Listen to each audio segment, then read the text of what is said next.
Eu saúdo os irmãos com a paz do Senhor e convido os irmãos ainda em pé para que abramos as nossas Bíblias no Evangelho segundo escreveu Lucas, capítulo 18. Quando essa palavra veio ao nosso coração, nós até ficamos assim, meio assim, mas é a mensagem de hoje mesmo. Já foi dita aqui nos dois testemunhos, já foi dito pela missionária Adriana. Vamos falar de oração. E contou-lhes também uma parábola sobre o dever de orar sempre e nunca desfalecer, dizendo: havia numa cidade um certo juiz, que nem a Deus temia, nem respeitava o homem. Havia também naquela mesma cidade uma certa viúva, e ia ter com ele dizendo: faze-me justiça contra o meu adversário. E por algum tempo não quis. Mas depois disse consigo: ainda que não temo a Deus, nem respeito os homens, todavia, como esta viúva me molesta, hei de fazer-lhe justiça, para que enfim não volte e me importune muito. E disse o Senhor: ouvi o que diz o injusto juiz. E Deus não fará justiça aos seus escolhidos, que clamam a Ele de dia e de noite, ainda que tardio para com eles? Digo-vos que depressa lhes fará justiça. Quando, porém, vier o Filho do Homem, porventura achará fé na terra? Amém. Os irmãos podem se assentar. Nós já ouvimos hoje dois testemunhos aqui e vimos uma explanação sobre uma oração do rei Davi. E esse texto o Senhor colocou no meu coração para que nós pudéssemos falar com os irmãos hoje. Jesus estava já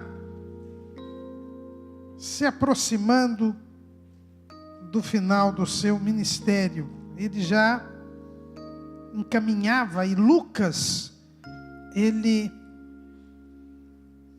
quando fala a respeito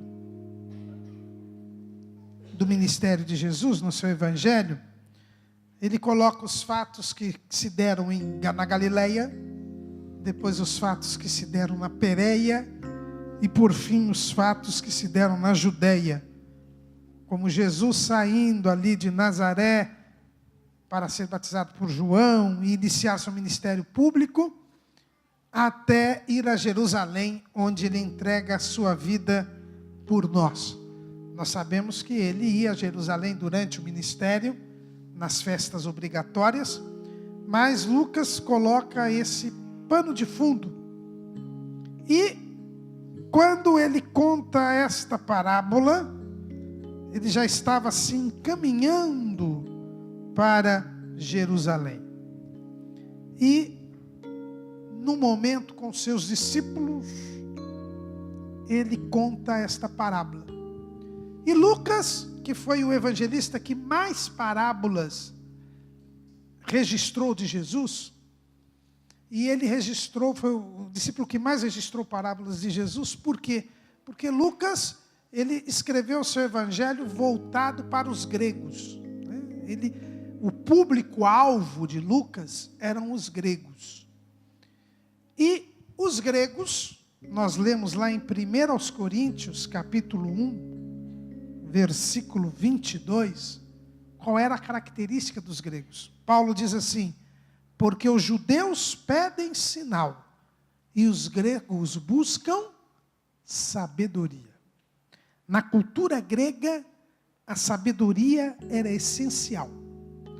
E Lucas, querendo mostrar que Jesus é o Cristo, que Jesus é o Salvador do mundo, ele tinha que mostrar para os gregos, para as pessoas de cultura grega, que Jesus era um homem sábio, que Jesus era a própria sabedoria.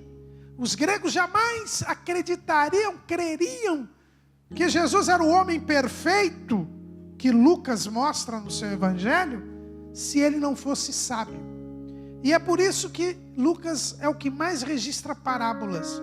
Porque a parábola é um meio de ensino que Jesus usava e que era a demonstração da sabedoria. Porque através da parábola, Jesus pegava elementos do dia a dia, elementos do cotidiano, elementos conhecidos de todos. E através desses elementos tão conhecidos, ele ensinava as verdades espirituais que ninguém conhecia e que ninguém podia conhecer. Através do plenamente conhecido, Jesus revelava o desconhecido. E isto é uma demonstração de sabedoria. E é por isso que Lucas registra mais parábolas do que todos os outros evangelistas. E num outro ponto, Lucas, como ele está escrevendo para os gregos, ele costuma dizer o motivo pelo qual Jesus contou a parábola. Qual era o objetivo de Jesus ao contar esta parábola? E esta parábola que nós lemos, que é conhecida como a parábola do juiz iníquo, ou então também conhecida como a parábola da viúva persistente, Jesus queria ensinar sobre o dever de orar sempre e nunca desfalecer. Então esse foi o tema, esse era o objetivo de Jesus. Essa parábola contada aos discípulos nos fala em primeiro lugar que nós temos um dever de orar. Há muitas pessoas que pensam que a oração é um momento de necessidade. Mas Jesus já fala que a oração é um dever. Nós não devemos orar quando estamos precisando, quando estamos em aflição. Nós costumamos brincar que algumas pessoas se dizem ateus, mas se estão num avião e o avião está em pane, a primeira coisa que elas fazem é orar. É pedir a Deus misericórdia para o avião não cair. Embora elas se digam ateias, embora elas não acreditem em Deus, na hora da dificuldade, lembram que Deus existe e ainda pedem a Deus livramento. Mas tem crente que faz isso. Só lembra de orar quando passa dificuldade. Só lembra de orar quando está passando por uma aflição, quando precisa de um livramento, quando precisa de um milagre. Mas Jesus, quando conta a parábola, ele fala que há um dever de orar. Nós temos o dever de orar. E por que que nós temos o dever de orar? Em primeiro lugar, porque quando Deus criou cada um de nós, não criou para nós vivermos alheios a Ele. Deus, quando criou o homem para que o homem vivesse em comunhão com Ele. Quando Deus criou o homem, Ele vinha diariamente ao jardim do Éden para se encontrar com o homem. É o que nós lemos lá no livro do Gênesis. No dia em que o primeiro casal pecou, quando Deus chegou, eles se esconderam. Mas Deus já vinha diariamente, ao pôr do sol, no final do dia, se encontrar com o homem. Porque o homem foi feito para estar em comunhão com Deus. E a oração é a forma pela qual nós entramos em contato com Deus. A oração é a forma pela qual nós nos apresentamos diante de Deus. Quando nós vemos lá no antigo pacto, lá no tempo da lei, nós verificamos e estudamos isso hoje na lição da CPAD, da escola dominical. Nós vemos que quando o sacerdote vinha queimar incenso lá no altar de ouro, lá no lugar santo, e ele queimava incenso 2 vezes ao dia, ele ia pela manhã queimava o incenso e à tarde ele voltava para queimar o incenso. O altar de ouro, que era o altar onde se queimava o incenso, ficava de frente do véu que separava o lugar santo do lugar santíssimo. E lá dentro do lugar santíssimo estava a arca da aliança, que era o símbolo da presença de Deus. Quando o povo de Israel estava no deserto, em cima do tabernáculo se estava a coluna de fogo à noite, que era a nuvem de dia, que era a presença de Deus, e ela ficava exatamente sobre o lugar santíssimo. Era Deus que estava ali presente. E quando o sacerdote vinha queimar o incenso, aquela fumaça subia e certamente entrava pelo véu e ia para dentro do lugar santíssimo. Ele não colocava o incenso lá dentro, mas a fumaça do incenso ia. Isso simboliza o quê? Que nós, para entrarmos na presença de Deus, precisamos da oração. O escritor aos Hebreus, no capítulo 4,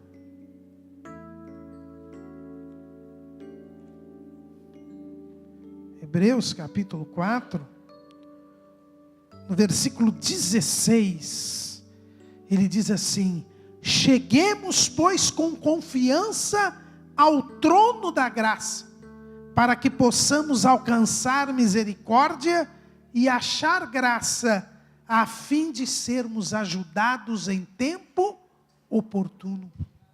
Hoje não existe mais este véu. O sacerdote ele ia queimar incenso e existia um véu separando o sacerdote da presença de Deus. Mas quando Jesus morreu na cruz, a Bíblia diz que o véu se rasgou de alto a baixo. Agora, pelo sangue de Cristo, nós podemos entrar na presença de Deus. Mas como é que eu entro na presença de Deus? Pela oração. Então a oração ela é necessária, porque o homem foi feito para estar em comunhão com Deus. E eu entro em contato com Deus através da oração. Com a oração eu entro no céu. A vida eterna, irmãos, quando a gente fala em vida eterna, as pessoas pensam que a vida eterna é só quando eu morrer, ou quando Jesus voltar. Aí começa a vida eterna. Não, a vida eterna já começou desde o dia que eu criei em Jesus. Eu já tenho a vida eterna.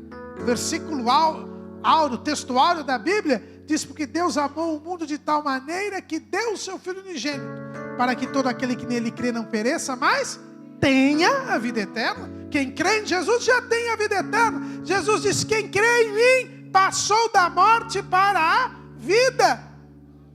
Então eu já tenho a vida eterna e eu já tenho acesso ao céu. Mas quando é que eu entro no céu, irmão Caramuru? Não é quando eu morro, quando Jesus voltar, não. Toda hora que você orar, você já está entrando na presença de Deus. Olha o que o escritor aos Hebreus diz: eu chego ao trono da graça. Ao trono da graça, onde Deus está ali no seu trono, eu já entro na sua presença. É o dever de orar. Eu preciso da oração. Já muitos teólogos disseram que a oração é o oxigênio da alma. Assim como eu não posso deixar de respirar para viver, eu não posso deixar de orar para poder sobreviver espiritualmente. Jesus diz que nós temos o dever de orar, não porque isso nos seja imposto como algo penoso, não, é para a nossa própria sobrevivência, para a nossa própria alegria. Mas há muitos crentes que não entendem isso, e Jesus contou esta parábola para que eles entendessem isso. Nós estamos meditando nela hoje para que nós entendamos isto. A oração é um dever, porque eu, como ser humano, tenho que estar em comunhão com Deus. E só posso entrar na presença de Deus através da oração. Porque Jesus me abriu este caminho. E quando eu estou orando, eu entro outro no céu, e não tem lugar melhor do que o céu. Muitos hoje estão neste mundo, e Jesus disse: no mundo tereis aflições. O mundo só nos traz aflições, angústias, lutas, problemas, dificuldades, e elas aumentam a cada dia, porque a Bíblia diz que estamos no tempo final do tempo da igreja aqui. Nós temos falado este ano todo aqui com os irmãos, pastor José Serafim também, a respeito dos últimos dias, das últimas coisas. Nós temos visto como os sinais da vinda de Jesus estão presentes, e a Bíblia diz que no fim destes tempos nós teríamos o aumento da iniquidade, invadindo os corações de muitos crentes, e nós precisamos neste momento não ficar preso às coisas da terra, mas entrar na presença de Deus.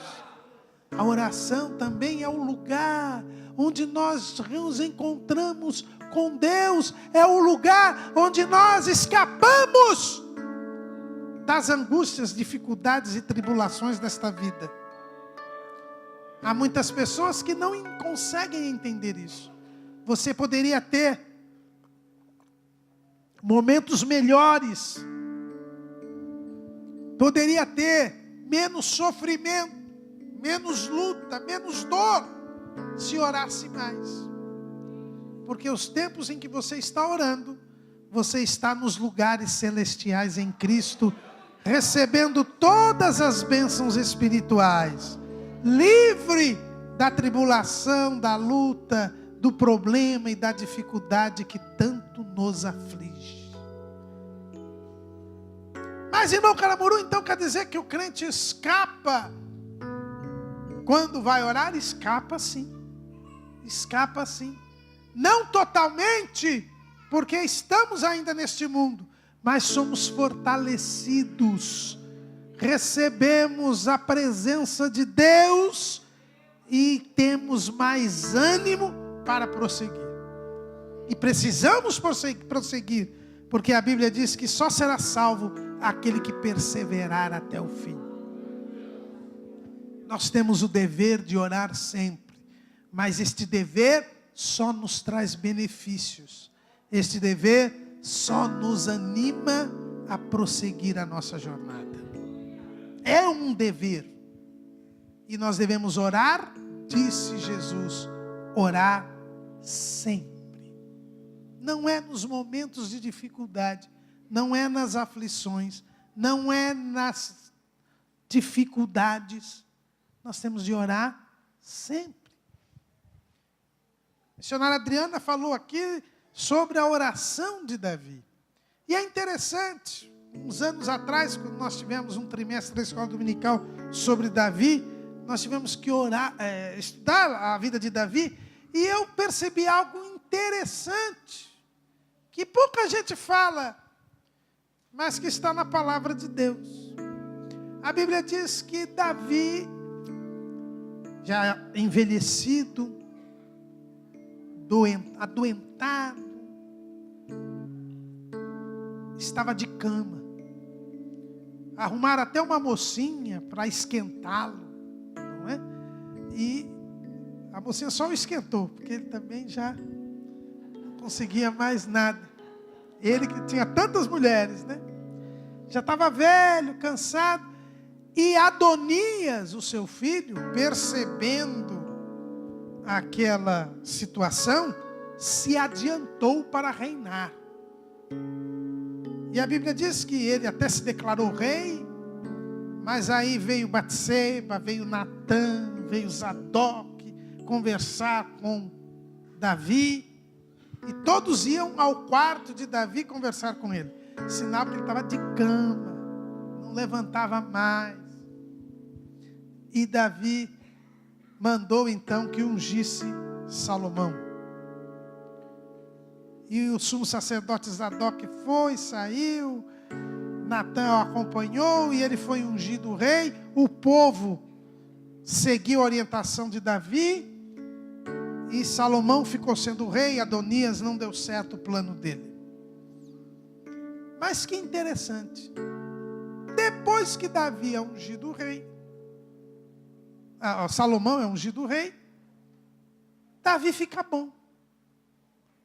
E convoca o povo, e essa passagem que a missionária Adriana leu aqui, é quando ele convocou os anciãos, os líderes do povo, para mostrar o plano do templo e entregar a Davi, entregar a Salomão, que já estava ungido rei, que ele sarou. Deus fez o Davi ficar doente, porque estava segurando muito para entregar para o Salomão, e já estava na hora, e ele ficou doente para criar circunstância. Mas depois que ele ficou bom, foi a hora que ele orou. Foi a hora que ele orou. E quando ele estava doente, ele não orou.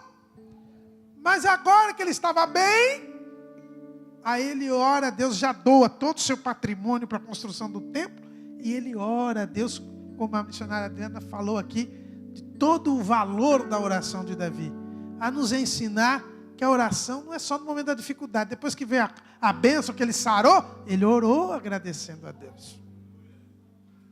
E demonstrou toda a sua liberalidade, toda a sua voluntariedade. Oração é para todo momento. Por isso que Davi era um homem segundo o coração de Deus. Ele orou lá na caverna de Adulão, no desespero, mas ele também orou depois que foi curado e pôde entregar o plano da construção do templo para o seu filho Salomão. A oração é para todo o tempo. E Jesus é o nosso exemplo de oração. Quando Jesus deixou a sua glória e veio a este mundo, ele orou. Está lá em Hebreus capítulo 10. Lá em Hebreus capítulo 10, nós vemos que a primeira coisa que Jesus fez, quando deixou a sua glória, antes de encarnar no ventre de Maria, ele orou. Diz assim, Hebreus 10, versículo 5. Pelo que entrando no mundo, diz, sacrifício e oferta não quiseste, mas corpo me preparaste. Holocaustos e oblações pelo pecado não te agradaram. Então disse, eis aqui venho, no princípio do livro está escrito de mim, para fazer, ó Deus, a tua vontade. Quando Jesus deixa a glória, ele ora. Não tinha nem se tornado um ser humano no ventre de Maria, mas ele já ora. Porque quando nós não estamos na glória, nós precisamos de oração. E precisamos tanto de oração que quando Jesus voltou para a glória, continua orando por nós. Oração. Jesus, entrando no mundo, orou. Durante toda a sua vida, ele orou. Antes de chamar os discípulos, ele orou. Antes de se transfigurar, ele orou. Antes de fazer alguns milagres, ele orou. O principal milagre que Jesus fez, que foi a ressurreição de Lázaro, primeiro ele orou, e depois é que fez o milagre. E quando ele morreu, Jesus morreu orando. Pai, nas tuas mãos entrego o meu espírito. E agora, nesse exato momento, ele está orando por nós, porque a Bíblia diz que ele está intercedendo por nós. Jesus pode falar sobre o dever de orar sempre, porque ele sempre orou. E ele orou tanto que os discípulos chegaram para ele e disseram para ele, ensina-nos a orar. Porque eles sabiam que de oração Jesus entendia. É interessante, nenhum discípulo chegou para Jesus e falou, me ensina a ressuscitar um morto, me ensina a curar um cego, mas pediram para ele, me ensina a orar. Porque mais do que curar, Jesus sempre orou. É o dever que nós temos de orar sempre. E nunca desfalecer. Jesus estava sem forças lá na cruz. Seu sangue praticamente todo derramado. Sem nenhuma força física. Abandonado pelo Pai para que os pecados da humanidade caíssem sobre ele. Mas ele teve força para orar. Pai, nas tuas mãos entrego o meu espírito. Ele não deixou de orar, mesmo sem forças. Se você não tem forças, não consegue mais falar, gema, mas continue orando. Continue orando. Porque a oração é o segredo da nossa vitória. Temos de orar sempre e nunca desfalecer. Os nossos irmãos que contaram seus testemunhos aqui estavam orando. Não deixaram de agir quando tiveram que agir, mas estavam orando. E os irmãos viram as histórias, humanamente falando, ninguém ia ganhar coisa nenhuma. Não tinha como. Mas a oração de um justo pode muito em seus efeitos. É a oração. E Jesus conta então a história desta viúva e deste juiz. Ele diz que havia numa certa cidade um certo juiz que nem a Deus temia, nem respeitava o homem. Nós aqui no Brasil sabemos bem o que é isso. Tudo indica que aqui era uma pequena cidade, porque dela tinha um juiz só. Normalmente nas cidades maiores tem mais de um juiz. Naquele tempo os juízes ficavam às portas da cidade e as pessoas iam lá reclamar as suas diferenças, os seus litígios, e os juízes julgavam ali. Então normalmente na porta da cidade ficavam vários juízes, mas essa cidade, Jesus não disse qual era uma pequena cidade, porque só tinha um juiz. Já começam aí as dificuldades daquela mulher. Só tinha um juiz. Só ele é que poderia resolver o problema. Não tinha ela a quem recorrer. E já naquele tempo nós temos um negócio chamado competência, né? O juiz do local é que resolve aquelas questões. Você não pode ir para outro. A nossa irmã falou aqui que até a delegacia não faz ocorrência fora da área. Não tinha jeito, aquela viúva era daquela cidade e só tinha aquele juiz. E este juiz, a Bíblia diz que não temia Deus, nem respeitava o homem. E nós sabemos o que é um juiz que não está nem aí com a moralidade. Tem um certo ministro de um certo Supremo Tribunal Federal de um certo país, que nós sabemos o que é um juiz que não tem a mínima vergonha. Não sei, vocês devem conhecer aí, um certo juiz que gosta de soltar bandido, e gosta, e o povo vai atrás dele, faz até filme e tal, e ele não está nem aí. E não acontece nada com ele. Porque não tem como legalmente se fazer nada. Este juiz não temia a Deus. Quem não teme a Deus, irmão, não teme a ninguém. Quem não respeita a Deus, quem não obedece a Deus, não respeita ninguém. Meu pastor na minha igreja, pastor José Wellington, ele costuma dizer isso. Se a pessoa não teme a Deus, não vai temer a mulher, não vai temer o marido, não vai temer o pastor, não vai temer o governo, não vai temer ninguém. E este juiz era assim. Ele não temia a Deus. E quem não teme a Deus, não respeita o ser humano. Os dois grandes mandamentos da lei, Jesus dizia, amar a Deus e amar ao próximo. E o apóstolo João diz, quem não ama o irmão que vê, como pode amar a Deus que não vê? Se não ama a Deus, também não ama o próximo. Esse juiz, ele não respeitava o homem, ele não temia a Deus. Ele não queria fazer nada o que era justo, nada o que era correto. Ele era o único juiz, ele era a autoridade suprema. E certamente ele só se movia pelos próprios interesses.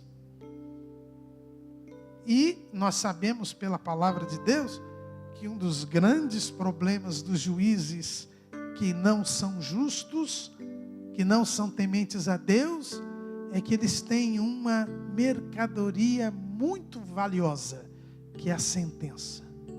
Eles vendem as sentenças. Os profetas se levantavam, né? O profeta Amós, ele se levanta na época quando ele fala da situação do seu povo,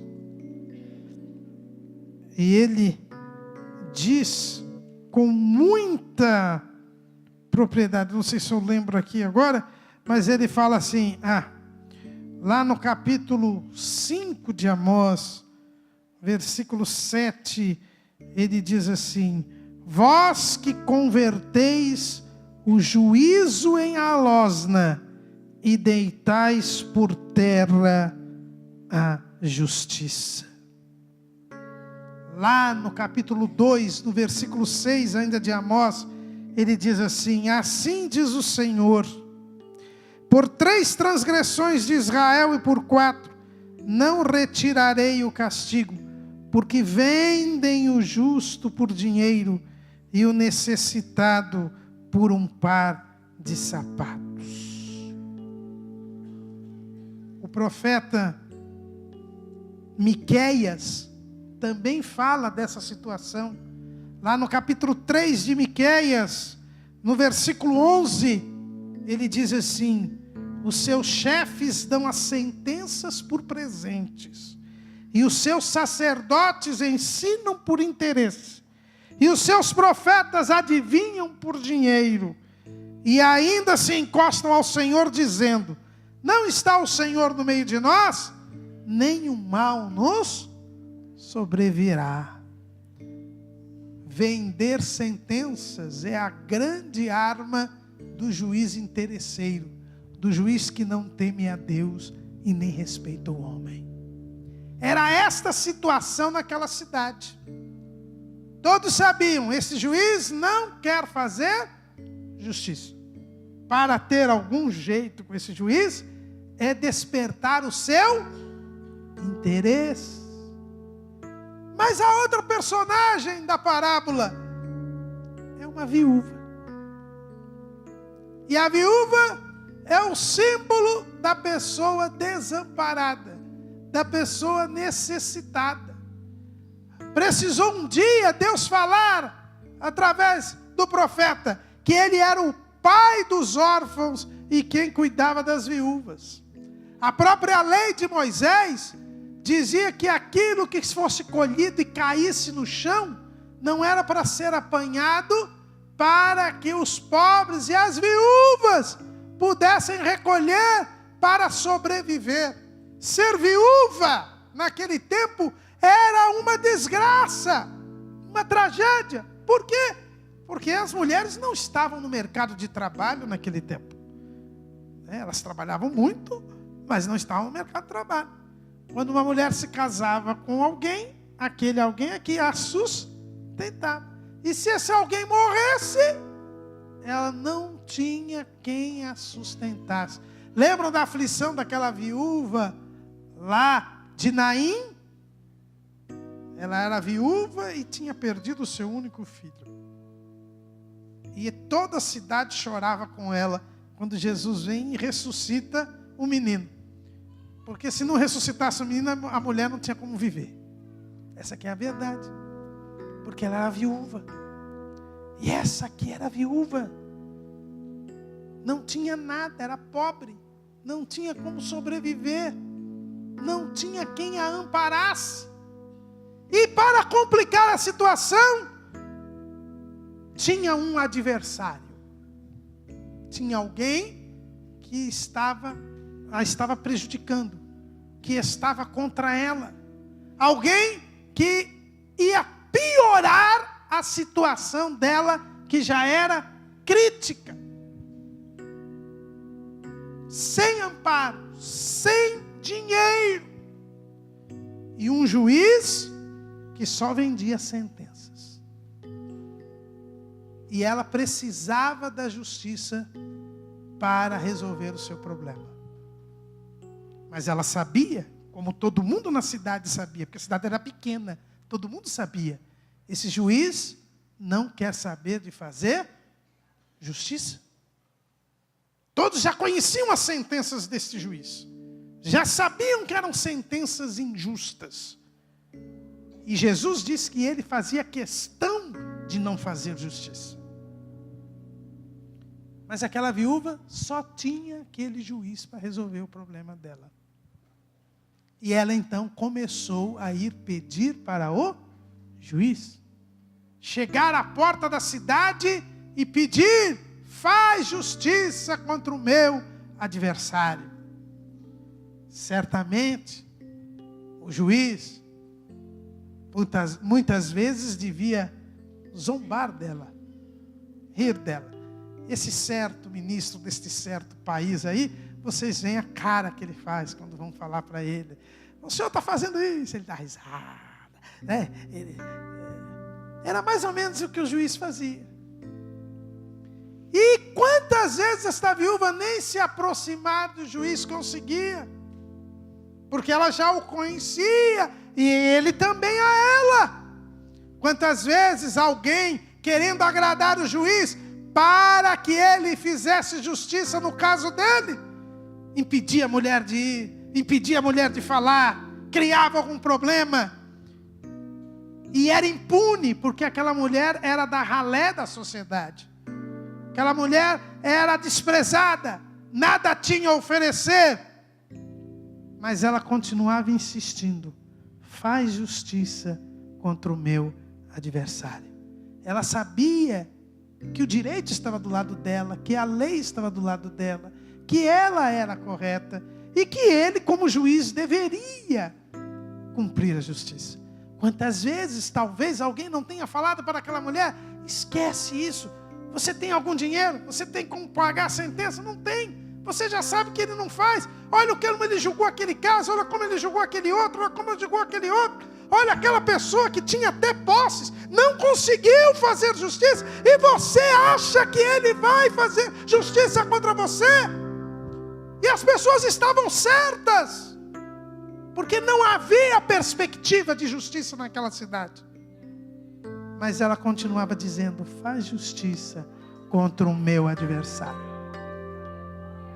E um dia, o juiz iníquo, o juiz injusto, o juiz mau, o juiz incrédulo, o juiz que não respeitava o homem nem nada, ele não suportou a insistência daquela mulher.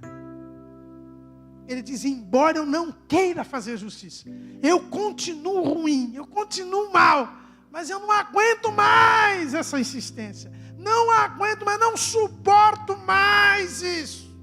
Eu vou fazer justiça só dessa vez, porque aí essa mulher some daqui.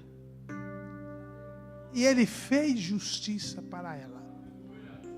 A persistência dela valeu a pena. E ela obteve justiça. E Jesus diz: olha, ouça o que diz o injusto juiz.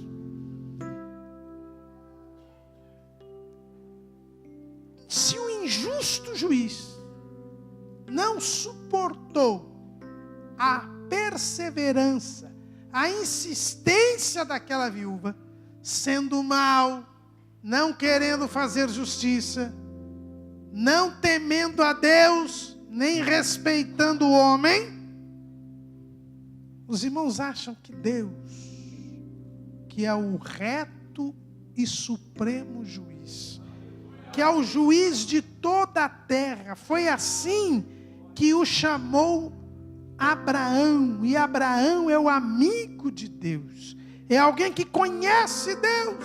Olha como está escrito lá em Gênesis 18 e 25: longe de ti que faças tal coisa, que mates o justo com o ímpio, que o justo seja como o ímpio, longe de ti seja. não faria justiça o juiz de toda a terra? Se aquele juiz iníquo faz justiça, não fará justiça Deus quando ouvir a nossa oração?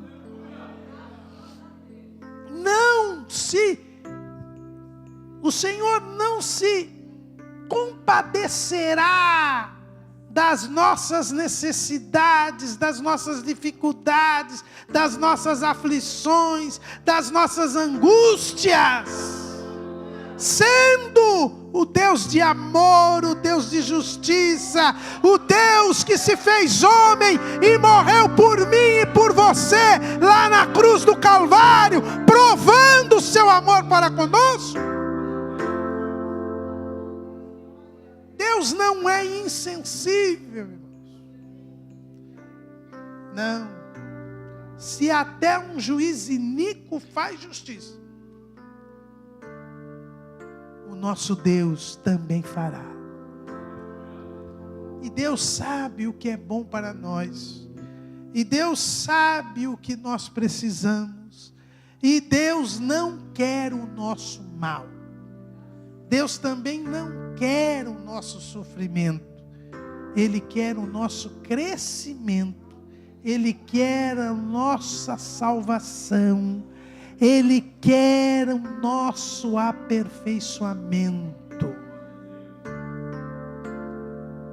Aquela mulher insistiu com um juiz iníquo. E você vai insistir, sabendo que você tem um Deus de justiça, um juiz justo, um juiz de amor, um juiz de misericórdia, um juiz de compaixão.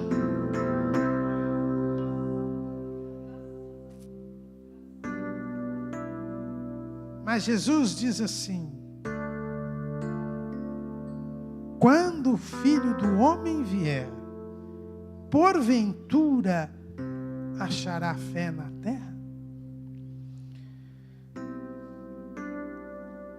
Deus ouve a nossa oração. Deus não é injusto. Deus é um Deus de amor. Deus é um Deus sensível. Veja que aquele juiz não se tornou sensível. Aquele juiz iníquo, ele não quis mais ser importunado. Ele não quis correr o risco de ter dor na consciência. Então ele atendeu o pedido da mulher, para se ver livre dela. Deus não quer se ver livre de nós. Deus quer que nós nos aproximemos cada vez mais dele. Mas veja que Jesus disse assim: não fará justiça aos seus escolhidos, que clamam a ele de dia e de noite. Tem um requisito aí, é insistir. Jesus diz: buscai e me achareis. Batei, batei e abre-se-vos-á. Se você está diante da porta e não bate, não vai abrir. Tem que amar de dia e de noite. Tem que insistir. Mostrar a persistência que aquela viúva mostrou. Ela não tinha o que fazer. Não tinha recursos. Não tinha posição social. Não tinha ajuda. Não tinha reconhecimento social. Não tinha nada. Mas tinha a persistência. Você tem que ter a persistência, a perseverança. Agora, só tem persistência e perseverança quem tem confiança. Quem crê. Eu disse que nós entramos hoje na oração, na presença de Deus. Mas o escritor aos Hebreus, lá no capítulo 10, esse mesmo capítulo que eu li agora há pouco, sobre a primeira oração de Jesus, ele diz assim, no capítulo 10, no versículo 19: tendo, pois, irmãos, ousadia para entrar no santuário, pelo sangue de Jesus, pelo novo e vivo caminho que ele nos consagrou, pelo véu, isto é, pela sua carne, e tendo um grande sacerdote sobre a casa de Deus, cheguemo-nos com verdadeiro coração, em inteira certeza de fé, tendo os corações purificados da má consciência e o corpo lavado com água limpa. Para entrarmos na presença de Deus, temos de ter inteira certeza de fé. E é isso que Jesus pergunta: quando o Filho do Homem vier, porventura ele achará fé na terra? A oração da fé. A oração sem dúvida. Tiago diz que aquele que pede deve pedir sem duvidar, porque aquele que duvida é como a onda do mar. Vai, vem. Nós temos que orar com fé, confiando em Deus. Aquela mulher depositou sua confiança num juiz iníquo e não se arrependeu. E por que eu e você não vamos depositar a confiança no justo juiz da terra? Pode ser que pareça que demore, porque Jesus diz assim: ainda que tardio para com eles. Parece às vezes que Deus atrasa, mas Deus não atrasa. O pastor José Serafim me contou uma experiência dele, que tinha umas contas para pagar, não tinha dinheiro. Chegou o dia e venceu a conta. E ele achou que Deus não tinha atendido. Mas Deus mandou que ele fosse atender uma pessoa, orar com ela, fazer uns cultos na casa dela. E depois, quando passou um tempo, e já tinha até dado por perdido essa oração aí. Aí lhe deram uma oferta que pagou a conta, mas com juros e tudo, e ainda sobrou dinheiro para ele. Porque para Deus não existe atraso. Pode ser que para você e para mim já passou da hora, mas não passou não. Todo tem o seu momento, e é um momento de Deus. Deus está acima do tempo. O tempo é uma criação unicamente para as coisas deste mundo. Por isso que a Bíblia começa: no princípio criou Deus os céus. O tempo passa, mas Deus não passa. Confie em Deus. Jesus não dá detalhes na parábola, mas certamente aquela mulher tinha prejuízos, se não diários, contínuos com aquele adversário. E a sua insistência parecia ser infrutífera. Mas não foi. Porque ela perseverou e até aquele juiz iníquo se dobrou. Mas nós não precisamos ter a mesma preocupação da viúva. Somos tão desamparados, tão necessitados quanto aquela viúva. Mas na nossa cidade existe um único juiz, que é o juiz de toda a terra. E ele dará a vitória. Mas não se esqueça: ore sempre e nunca desfaleça. Amém.